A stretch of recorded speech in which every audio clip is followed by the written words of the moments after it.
buhok, pero bisan yung makomposit na lang, hindi ko anak. Sa ngayon, ang hilingan ng mais, patuloy pa rin ginagamit ng mga magsasaka. Bakit niya mami nakausap ko ngayon? Ano magudang istorya sa tagiya, padagan tayo dire, o i-extend siya kaya ron maluag din dire. Ako na lang yung magkuanan eh, ako na lang siya ano, kuralo. Samantala, kinakailangan pang sumailalim si Lea Joy sa isa pang operasyon para makaiwas daw sa nakaambang komplikasyon. Ang iniiwasan lang natin is magkakaroon ng desiccation ng bone, meaning mamamatay yung bone dahil sa dahil.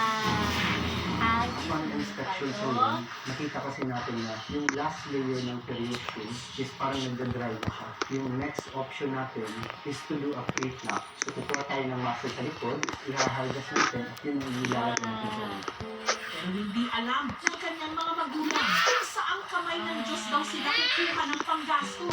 Kaya humihingi sila ngayon ng tulong.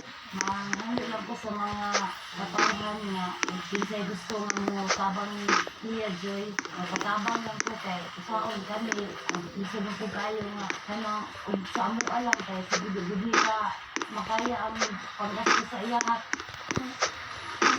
Sobrang